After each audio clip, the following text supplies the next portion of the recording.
Grandma Dorothy. Grandma Dorothy was the best grandma a kid could ask for.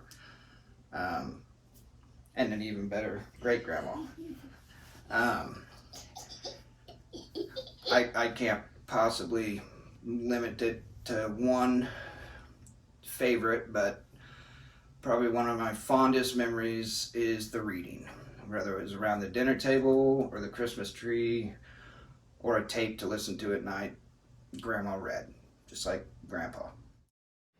Ken and I wanted to give a shout out to Mom, who, when we were children, always made red pajamas for my sisters and me. And then when my children were young and their cousins, she made red pajamas for everyone. And now in the last year, she made even red pajamas for little Jerry, her great grandson. Yeah, the red PJs would be a close second. Um, but the reading is by far the one that had the biggest impact on my life. Um, Love you, Grandma. Love you, Grandma. I had the pleasure of spending lots and lots of time with Mom during the last 6 years that she was at Presbyterian Manor, and I thought I would share a little story. So one day I walked into her room, and on the bedside table there was a beautifully wrapped sugar cookie, and it was packaged and hadn't been touched, and Mom was a snacker. So I said, "Mom, what's up? That's a yummy looking cookie. Aren't you gonna have it?" And she said, "Oh no. The hospice team dropped that by. If I ate that, it might be the last cookie I ever ate." One of my favorite memories of Grandma is that when she caught wind that I was really obsessed with my American Girl doll Molly and also the 1940s, she just ran with that and started sewing these amazing matching outfits for my Molly doll and me to wear. Some that were from the American Girl doll collection, some that were just her own pattern choices. And I mean, this one pinafore in particular, like, no one at Lynn Road Elementary had ever seen something that amazing before or since. And it was just so exciting to always get those packages in the mail and to know that she had taken the time to make something that I would love and that I felt really special in. So that's one of my favorite memories. And then some months later, when the pain medicine made her a little confused, and you add that to a little bit of dementia, she was very confused one day when I came by, and she looked distressed, and she said, "Jan, I'm really worried. Have you seen your dad? Do you know where he might be?" And I said, "Mom, I'm really sorry to tell you this, but Dad passed away. He passed away 10 years ago." And she said, "Oh, thank God, I thought he left me." So then even she had a great big laugh that she had said, "Oh, thank God your dad passed away," but seemed better to her than had he left her. You didn't mess with Mom. You didn't. If she told you to eat your broccoli, you ate your broccoli, or you sat at that table until the dachshund came along and you fed your broccoli to the dachshund. There's always a workaround. If she told you to clean your room, you weren't doing anything else until your room was clean. But I remember the first time that I got to see kind of the human side of her humor. I wasn't very old. She'd fixed a hot dog for Dad, and Dad said, "Dorothy, there's not enough mustard on this hot dog." And she said, "Jerry, if I put any more on, you'll have a huge mess." And he said, "No, there's not enough." And she looked at me sitting in the kitchen and got this grin on her face that I hadn't really seen before. And she took that hot dog and she put the better part of a jar of mustard on that hot dog and handed it back to Dad and just stood back and watched. And sure enough, he ate it. Mustard dripping all down his hands, and didn't say a word, 'cause you don't trifle with Mom. Hello, Dorothy Hall's self-appointed favorite grandchild, Michael Tarwater, here to talk about 3 things that I loved about my grandma. Number 1 was playing games with her. When I was a kid, we would play games all the time, and Grandma would never just let me win. It was always something that you had to earn. As I grew older, winning became harder for her, so her gin hands ended up looking something like this. Number 2 was egg in a basket. I remember waking up in Pratt to a house jam-packed full of family, and Grandma would be in the kitchen making breakfast for everyone, and you could order whatever you wanted. And the best thing to order was egg in a basket. Now, Ryan and I still argue about what the name of this is, but what we can agree on is that it tastes like a grandma's love. And number 3 is this little guy. This is one of my favorite possessions of all time, and he hasn't always looked quite this handsome. He's had to have both of his eyes replaced, his nose replaced, and he's had multiple back surgeries. And there's only one person I trusted with such delicate procedures. So Grandma, thank you for everything you've done for me and Tiger. I love you. So the summer that I was 16 years old, I was staying with her, and they were still in that big stone house in Pratt. And I guess just she was at that time. And so we'd been sewing, it was time for lunch, and so we were breaking for lunch.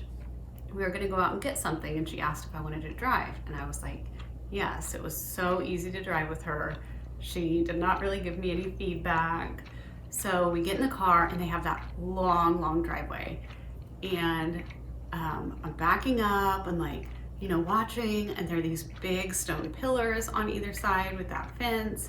And I was so scared, it felt like I was threading a needle, and I made it through, and I was so relieved. I kept backing up, and then I heard and felt a crunch, and I had backed up into the broad side of the neighbor's car that was parked across the street. Not even seen it, just full on regular reverse speed backed into it. So Grandma said, wait right here. And she got out and she went to talk to the neighbors. And she came back and she said, we're never gonna talk about this again. And I felt really bad, but she shut it down. We were not talking about it. And I didn't have a job, and I didn't know how I could pay for it. And I felt really bad, but I didn't really offer to make up for it. And I felt guilty for that for a long time. Especially, as I got older and realized she had to forego using her insurance for it to keep my name off the papers so that I didn't get in trouble. So finally, probably 10 years later, true to her word, she had never brought it up, never even hinted at it, never guilted me about it. And she had a doctor's appointment in Wichita, so we were going out to lunch after. And I said, Grandma, I feel really badly for, that time I wrecked your neighbor's car and I didn't do anything to help. You were so gracious about that, and I just feel awful. And she said, oh, Alyssa, I did not do that for you. And I was like, what? She said, your mother made me swear up and down that I wouldn't let you drive, and I promised I wouldn't let you drive. And if she found out that I had not only let you drive, but not supervise you, and you wrecked the car, I would never have heard the end of it. Well, I just wanted to say that Dorothy, from the very time I first met her, was always a great mother-in-law to me. She was very kind, she was generous, she was always very welcoming, and always seemed really genuinely interested in what I was doing at the time, or what I was saying, which is unlike some members of the family. But, All right, that was a classic mom quote. Like I said, you don't trifle with Mom. When she started thinking about her own memorial, she told me many times there was a particular song she wanted me to sing.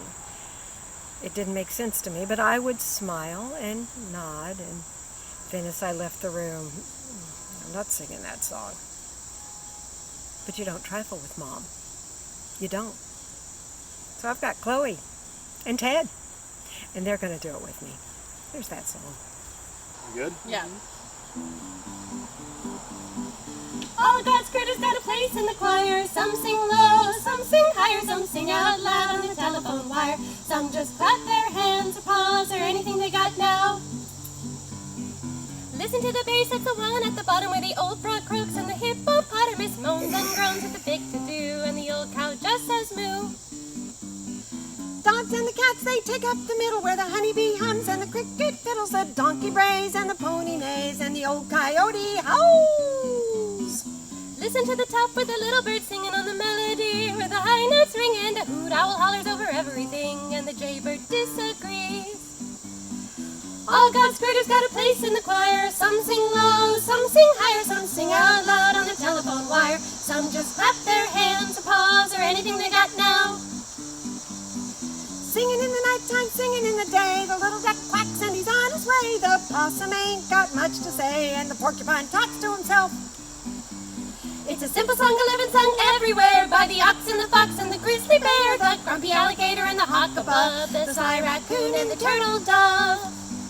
All God's critters got a place in the choir. Some sing low, some sing higher, some sing out loud on the telephone wire. Some just clap their hands or paws or anything they got now.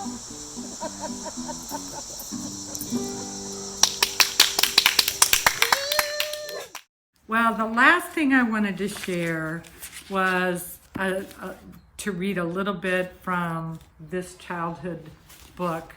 When we were young, Mom read to us for hours and hours from Winnie the Pooh, and then from this very book I listened to her read to my children, and she even read often to her great-grandson little Jerry from this book. So a little bit of Pooh from chapter 6. By the time it came to the edge of the forest, the stream had grown up so that it was almost a river, and being grown up, it did not run and jump and sparkle along as it used to do when it was younger, but moved more slowly. For it knew now where it was going, and it said to itself, "There's no hurry. We shall get there someday." So they went off together, but wherever they go and whatever happens to them on that way, in that enchanted place on the top of the forest, a little boy and his bear will always be playing.